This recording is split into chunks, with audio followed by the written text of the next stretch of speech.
2026ஆம் ஆண்டு வெற்றிக்கான ஆண்டாக அமையும் என பிரேமலதா விஜயகாந்த் தெரிவித்துள்ளார். திருப்பதி ஏழுமலையான் கோவிலில் செய்தியாளர்களை சந்தித்த அவர் இவ்வாறு தெரிவித்தார். கேப்டன் எங்கேயும் போல எங்க கூட தான் இருக்காரு, நம்ம கூட தான் இருக்காரு. அதனால அவர் எப்பவுமே அவரோட பிளெஸிங்ல தான் நாங்க ஒரு ஸ்டெப் வைக்கிறோம். எப்பவுமே எந்த ஒரு விஷயம் வந்து துவங்குவதாக இருக்கட்டும், வெற்றி பெற்ற பிறகும் நம்ம திருப்பதிக்கு வருவோம். அந்த வகையில இந்த வாட்டி தேர்தலை சந்திப்பதற்கு முன் பெருமாளை தரிசிச்சுட்டு போறோம். மகத்தான வெற்றி பெற்று மீண்டும் வருவோம்.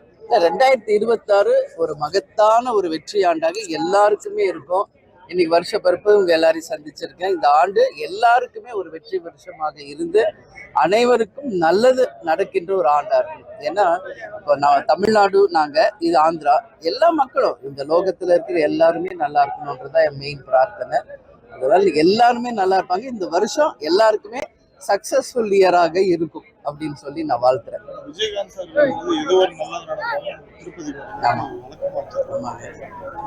ஆமா, இன்னைக்கு கேப்டன் எப்பவுமே திருப்பதிக்கு வருவாரு, உங்க எல்லாருக்கும் தெரியும்.